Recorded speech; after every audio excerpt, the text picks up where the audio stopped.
All right, we're going to start up here in the front. It does have a hookup light on the jack for hooking up at nighttime, so you can get it on and off the vehicle. It does have an up and down button to take it on and off the vehicle. There's also a manual way that you can come through the top with a manual crank handle to crank that jack up or down. For any reason it won't work off the switch. It does have a fusible link on it.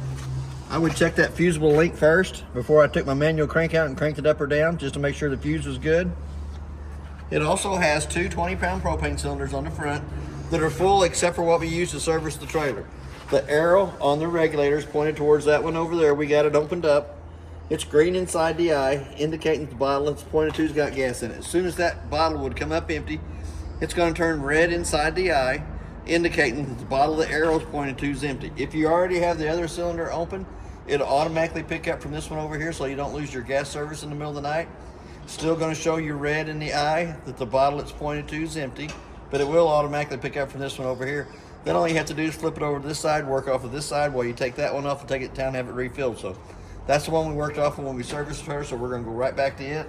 It does have one new 12-volt battery on the front of the unit.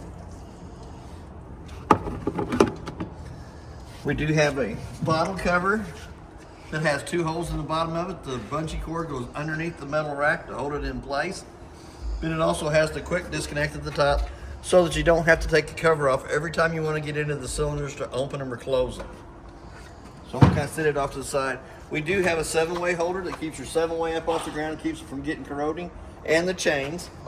And as we start down the off-door side here, we're going to go into this front compartment. We have lights on either side that are two-way lights, motion censored, they're on 24/7. We also have our digital solar panel readout at the top. Excuse me, and we got a battery disconnect over here on the right-hand side of that. It is in the on position. For the solar panels to charge the battery, it has to be in the on position. For the vehicle to charge the battery while you're going down the road, and anytime you're plugged into the 110 line, the battery disconnect has to be on for the converter or the solar panels to recharge the battery on the front of the unit. On the off-door side of the stabilizer jacks, front and back, there is a manual way that you can crank those up or down. For any reason they won't work off the switch, there's also a manual way that you can crank them up or down. In our radius metal, we have a little hole here on the side that cranks the door side slide in or out. For any reason it won't work off the switch, there is a manual way to get them rooms in or out. So we're going to slide right on past this. We have our freshwater drain, which is the blue line with the black end on it that is in the open position, drain the water out of it. As we come back, there is a connection here on the side that is the vent for the kitchen sink. We got our fresh tank fill at the top that you can fill with a water hose. And then we got our city water connect that you can hook to with a water hose and regulator and never have to fill the tank on the top, work right off the water pressure going to that hose.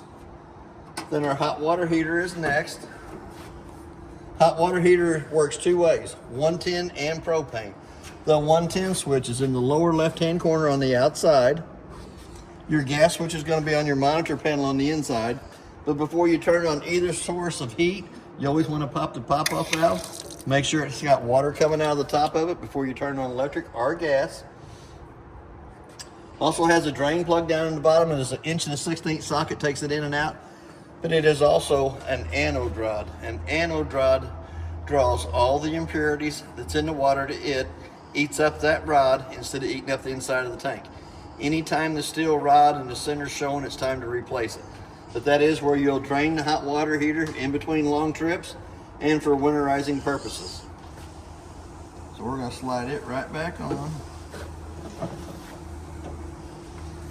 We do have a termination valve down here at the bottom, a 3-inch black valve, which is your kitchen sink water only. It's called galley, marked here on the side. Then we're going to come back. We have a park cable hookup and a satellite hookup on the outside of the unit. If the park that you're at has cable, you can hook that cable line to this connection here, and you'll have the same cable on your TV as the park has. Or if you buy the satellite dish that sits out alongside the trailer, you can hook to that. It does have a hookup light for hooking up at nighttime. 50-amp power cord goes on, makes a quarter of a turn, tighten up the black knob. It'll have a green light on this side over here, indicating that it's got 110 power coming into the unit. It is prepped for another solar panel up on top. We're going to come back. We do have the outside of the furnace. It's going to suck cold air in the top, hot air at the bottom. I always suggest putting a mud dauber screen over the outside of the furnace for the simple fact that mud dauber screen is less than 20 bucks.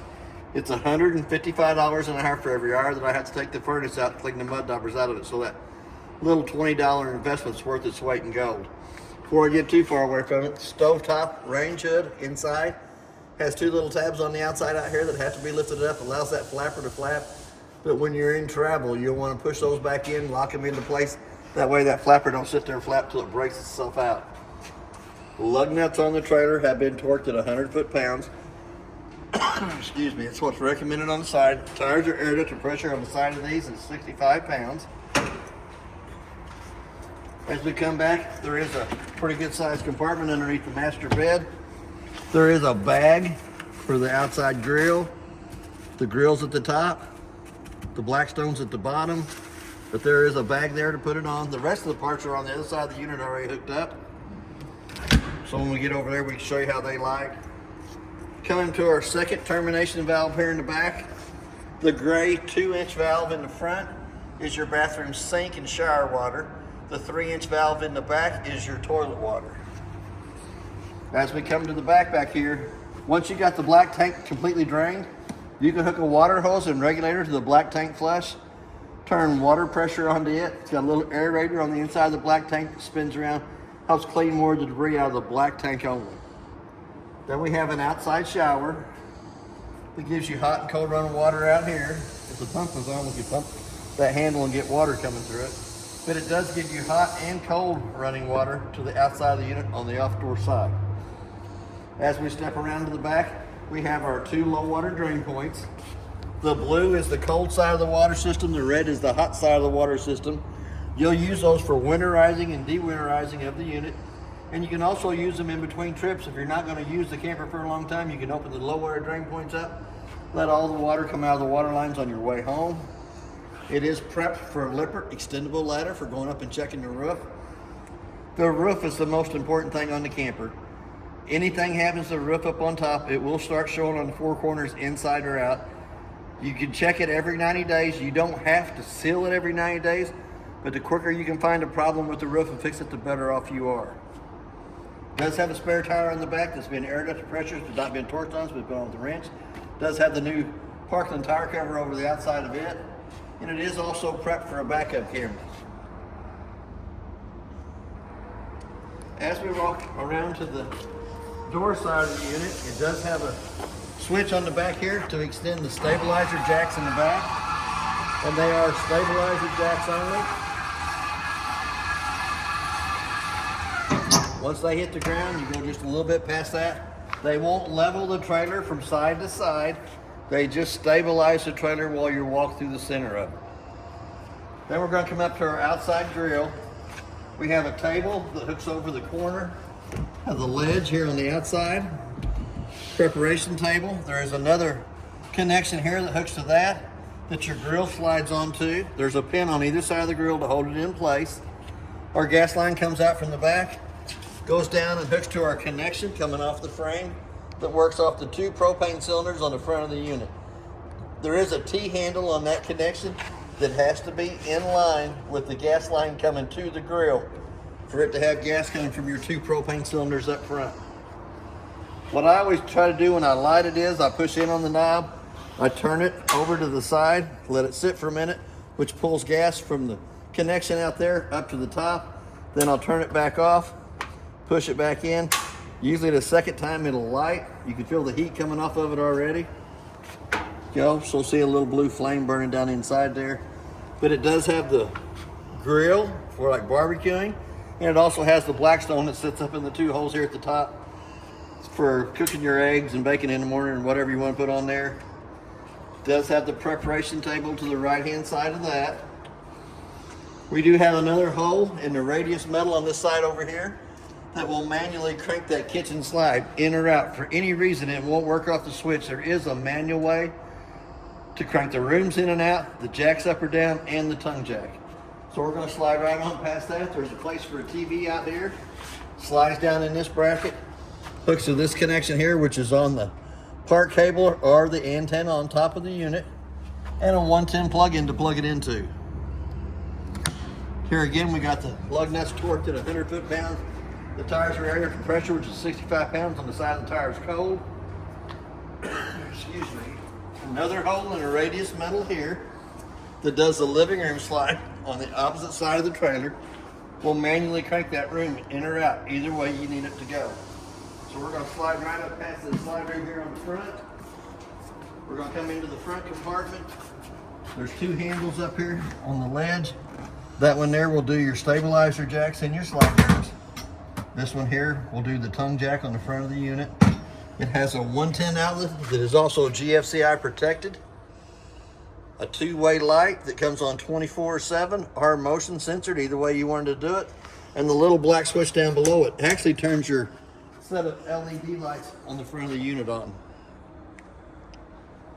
We're going to come back down to the switch here underneath to put your two stabilizer jacks down in the front.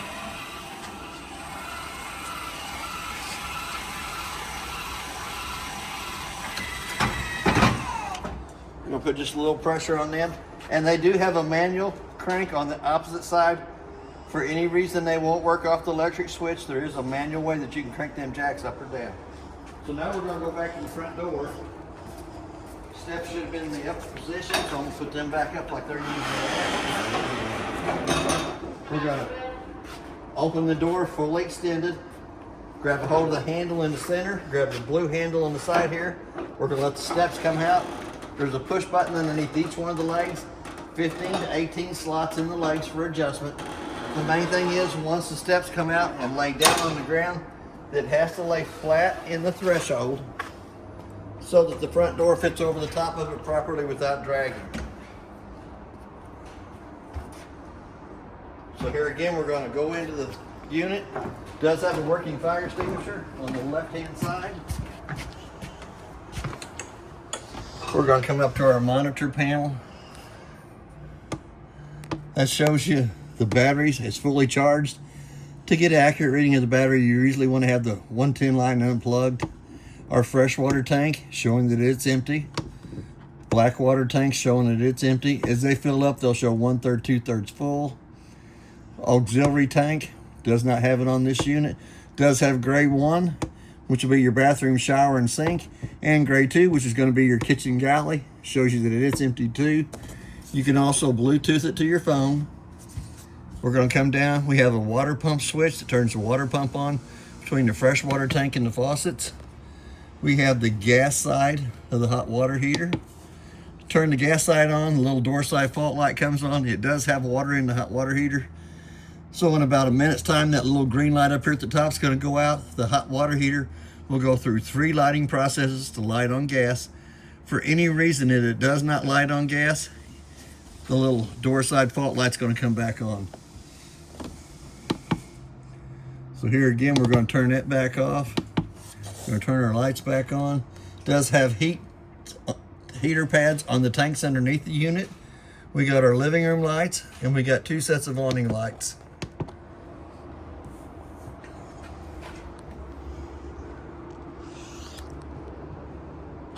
There we go. Got them. They're on the arms. Here again, we're going to come to the connection here. You have to push in on the select button until it stops on one of the rooms. Then you can come over to this side here and you can roll the rooms out, which we're going to go for the bedroom room first as it goes out. It's always good to make sure there's not a tree or a vehicle parked up along that side. This room was out earlier this morning, so I know it's going to go out without hitting anything.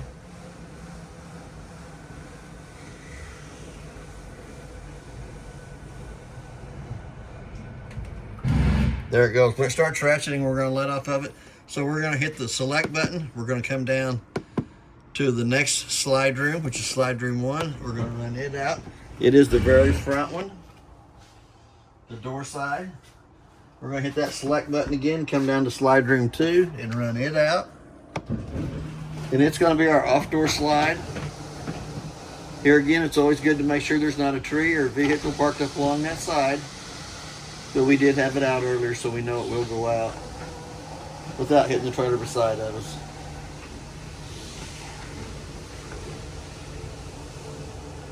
It comes pretty close to it, but it's not going to hit it. There we go.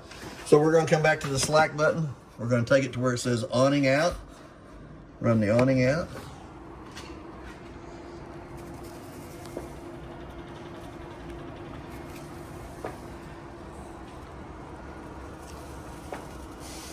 Once that awning's all the way out, there is a pinch point on each one of the arms at the very bottom that you can pull down against to change the pitch of the awning, front or back, either way you want the rain to come off of it. It does have a skirt that should hang straight up and down.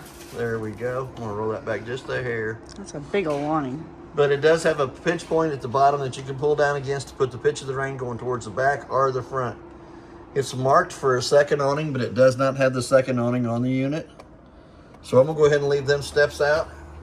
We do have a light underneath the cabinet for turning it on. We do have a 110 outlet to the right hand side of that. Then all the paperwork that was in the unit is in the black bag here. There's a lot of good reading in there. You can find a lot of things. It does have a toilet paper holder and it also has a towel holder that you can add to the bathroom. So I'd like to go this way as we're going through. It does have pretty good sized cabinet space up above the front living room window. Does have the slow rising shades in it. As we come over to the front slide room, does have the little push button in the center of the lights. Does have it's not marked as a fire escape window, but it is a pretty big window that you can open up if somebody was sleeping in this bedded area for a fire escape. It's not marked red, but it could be used for that. Does have pretty good sized storage underneath it. A little black strap on each one of the storage compartments lifts them up. Stack a lot of extra pillows and blankets and stuff underneath there.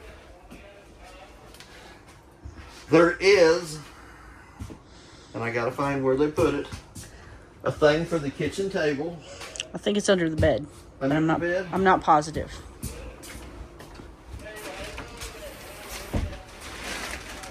Yep. That's where they got it. So we're gonna take it out from underneath the bed.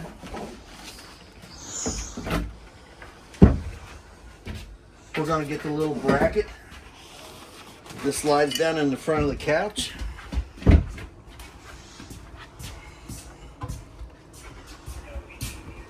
And there's several places this could be sitting. They don't always have to be underneath the bed, but the square tube on it will slide down in the V here at the front. Round pedestal at the bottom of the table. Comes out and goes over the top. I love it. For an it's eating really table. Easy.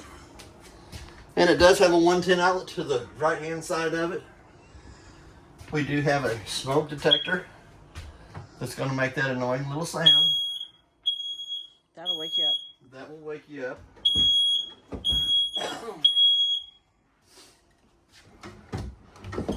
That's got drawers on each side. That's got drawers on each side. It should have 3 remotes.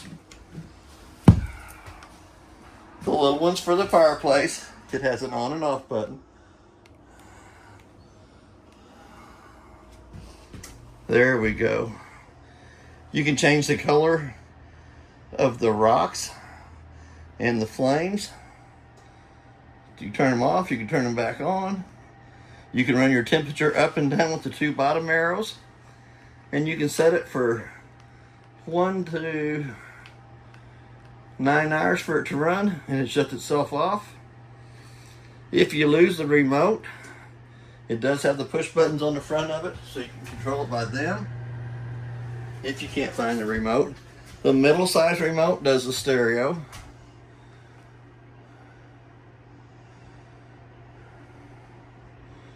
Let's see. Welcome. It's September, but there we go. And then you go Will I to try the it? Yes. volume Doesn't sound button. kinda We're going gross. to turn that Also, down. yes. It also has zones 1 and 2. Zone 1 is the auditorium on the inside. Zone 2 should be your outside speakers. But you can Bluetooth to it and play your songs that's on the phone if that's what you wanted to do with it. It also has a USB port A and B on either side of the stereo. And then the bigger remote is for the TV. Let's turn it on.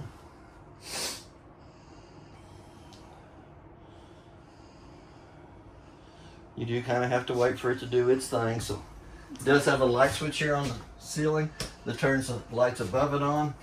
There is a little light on either side that you can turn on by hand. 2 shelves on either side. Come on. Smart TVs have to go through their little rigmarole before they will actually come on.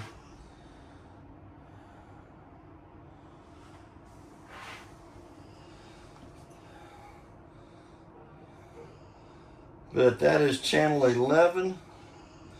Let's go down, see if we can find a better channel. We're not connected to the internet.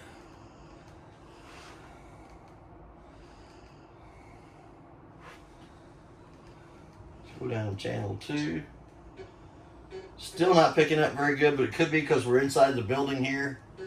Let's go on down past that and go to my favorite station, which is the laugh station. Here again, no signal on that. Could be because we're inside the building. So we'll go ahead and turn that right back off. Do have a pretty good sized drawer on either side and a cabinet. 2 round vents in the bottom for heat to come into the living room area. Pretty good sized cabinet space is there. We do have the lounge off to this side. It does have a little cup holder on either side that the table goes into for eating on this side of the unit. You've seen I picked up the center console, the recliners. That's where we got our remotes from. We're going to put them back right now for you. Put them right back in there. Do have the 2 cup holders here on this side here. We do have a fire escape window that is marked. There's a fire escape window on this off door side. Pretty good sized window to go out of. Since this is considered a bedded area, it could be slept on. There is a way to escape off the outdoor side. The 2 lights above our head have little push buttons in the center of them for turning them on for reading. We do have the slow rising shade on the 2 side windows. It does have a little button in the center that you can pull down. Open up the window, leaving the screen shut so you can get a little cross breeze going across the couch here. We're going to lock that back up. We're going to come out. We're going to go over into the kitchen area. There is a plug for this kitchen sink. On the sink itself, we got a hot side. You can pull back on it for water for the hot side. Flip it over to the right hand side, pull back on it for that. It does have a little holder in the center. We do have 2 110 outlets behind the kitchen sink that are also GFCI protected.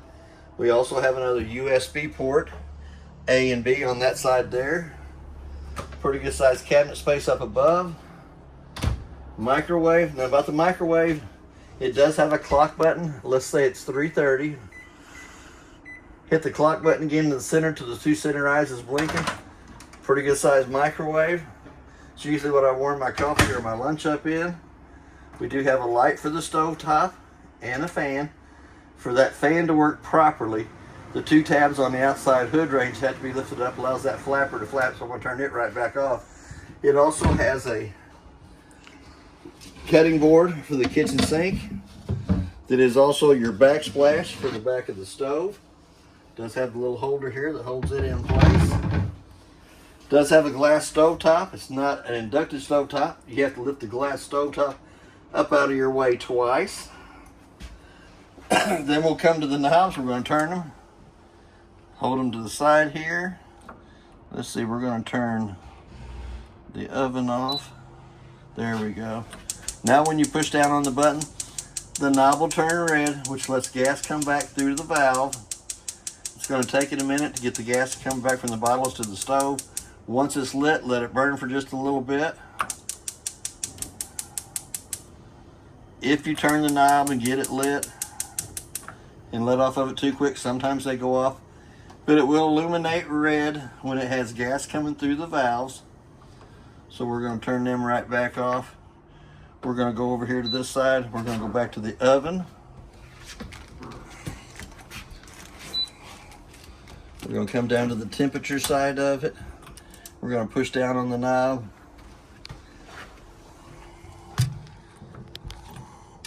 And I don't think this one has to be lit by hand.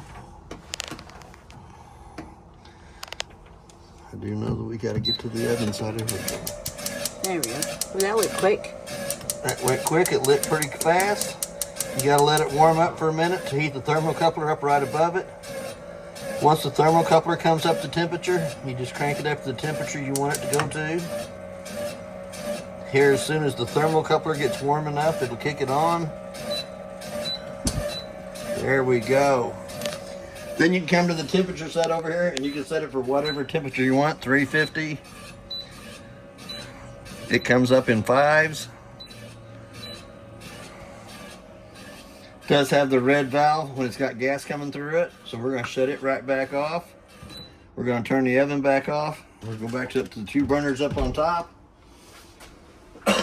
We're going to come right down below that. We do have an LP gas and carbon monoxide detector to the right hand side. It's going to make that annoying little sound. The last one was the carbon monoxide side of it. Then we're going to come down to the lid. Your 12-volt fuses are marked from the left to the right on this one here. Your 110 breakers from the left to the right are marked here at the bottom. Exactly what they are. It does have a red light to the bottom side of the 12-volt fuses. For any time one of the fuses is blown, it'll have a little red light underneath it. So we're going to come back up. It does have a pretty good sized cabinet space underneath the kitchen sink. Excuse me. It does have a hidden panel down at the bottom so that you can access into the water pump and the back of the hot water heater from that cabinet there. We're going to come back up to the top. The controls for the refrigerator are in the top. It does have the on and off button, the normal operating position. Then you can tell your temperature for the refrigerator. You can also tell the temperature for the freezer. You can run the up and down with the minus and plus button on the top. Little handle in the center opens the freezer section of it up. Let's see. And this door will open both ways, right or left. It all depends on if you're right-handed or left-handed, however you wanted to do it. We're going to come back down to the thermostats. We're going to turn the first one on. We're going to go to our fan speed, which is low and high. Go back to the mode, the cool, in the lower left-hand corner. You'll dial your temperature down for it. And that'll run the air conditioner in the living room and kitchen area. We're going to go over to the second thermostat. We're going to turn it on. It's not coming on. So it's not connected to anything. There's probably going to be one around the corner in the bedroom. Put the bed down. Right behind you. I knew it should have a third one. So we're going to turn it on. We're going to go our fan speed low and high. Down to the mode button until you see the little snowflake on the left-hand side. And we're going to dial our temperature down there. The light switch at the bottom of that turns the 2 lights on at the foot of the bed. There is another place for a TV backer here. A 110 outlet to plug it into. Wire cable or coax hookup at the top. We have a 110 outlet down at the bottom and a USB port. We should have a 110 outlet on either side of the master bed. Should be on the wall on either side. There's one. We've got 2 extra chairs. There's one over here. So if you have more than 2 people dining, you got 2 more chairs that you can add to the front. There is a light on the side underneath the headboard on either side with a little push button in the center of that. We also have the USB port in the center. C-pack ready. Pretty good sized little cabinet space up above. Extra pillows, blankets, reading material. When we close the vent off on the AC, all the cold air comes right down in here, but when we close it back off, it goes to the round vents in the ceiling. We're going to go into the master bathroom. Light switch on the wall turns the lights above us on. We have a 110 outlet that is also GFCI protected. We're gonna go to the faucet. It always has your hot water on the left side, cold water on the right side, both faucets. Does have a medicine cabinet above each one of the faucets, his and hers. Communicator between. Pretty good sized cabinet space down below on either side. It is also prepped for a washer dryer underneath the center. There's also a marker for the vent to go out for the dryer. It has a single foot flush on the right hand side. Push halfway down, fills with water, push all the way down, fills and dumps water. We do have a window in the master bathroom. We're going to pull the shade down on it. It also has a brown vent on the side that brings heat into the bathroom area. It's got the 2 round vents in the ceiling that brings AC. Pretty good sized little cabinet space off to the side for extra wash rags and towels.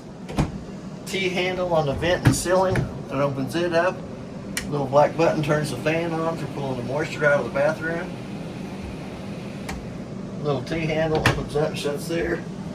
We do have a hot water on the left side, cold water on the right side for the shower. We do have a screen that comes in and connects there. Can be pulled from the inside or pushed from the outside to open. Does have the seat in the back of the tub. Does have a plug in the bottom of the shower. If you wanted to wash an infant, you could do that in there. It does have a dome in the bathroom shower for you taller guys. I don't have that problem. Me either. But we're going to go back in through here. It does have a privacy door between the bathroom and the master bedroom. It does have another fire escape in the master bedroom. 2 red handles comes up. Hit the center of the window between it for access out. And I always hate to push on them too hard. There we go. It does have a rubber seal on it that's pretty well stuck. But you can escape out that side there too if you needed to. Could slide the window over to the side and come out one side of it. Here again, the air conditioner vents in the ceiling bring AC from each one of the ACs that's in it. We have a second one here on the wall that should be for the vent in the front. Should be prepped for a third air conditioner here. It does have a little sticker in it. Shows that it can be prepped for the third air. T-handle up here in the vent opens up. And then No fan in here. and then your thermostat up here runs your AC and heat. Yes, and then the other AC that don't work would run the third AC there. So we're going to go back to the mode button. We're going to shut it off. Brings it to where it says off up at the top. We're going to give that air conditioner a minute to shut off. There we go. Now when we go back to our mode button, we're going to keep our fan speed on high. We're going to pass up the snowflake to where it says furnace in the lower right hand corner, and you'll dial your temperature up for it, which kicks the furnace on. You don't have to light the furnace. It's got a self-igniter on it that lights itself. Then you just dial your temperature up for whatever you want and it'll come up to it. Really don't need that furnace today, but I'm gonna go ahead and let it run for a minute, and then we're gonna shut it off. And it should say off in the upper left-hand corner. And the one in your bedroom does not run the heat. Yep, the one in the bedroom does not run the heat, or the second one in the living room will not run the heat. You just have one for the heat, the main one. The second thermostat that didn't do nothing when we push the buttons will be for your third AC if you mount one in the living room area. That is basically everything. Well, here again, you do have your brown vents on the side of the cabinet for the heat. You do have the white vents in the ceiling for the AC. And that should be just about everything on your unit. If you have any questions, I'll try to answer them the best that I can. And thank you for your time.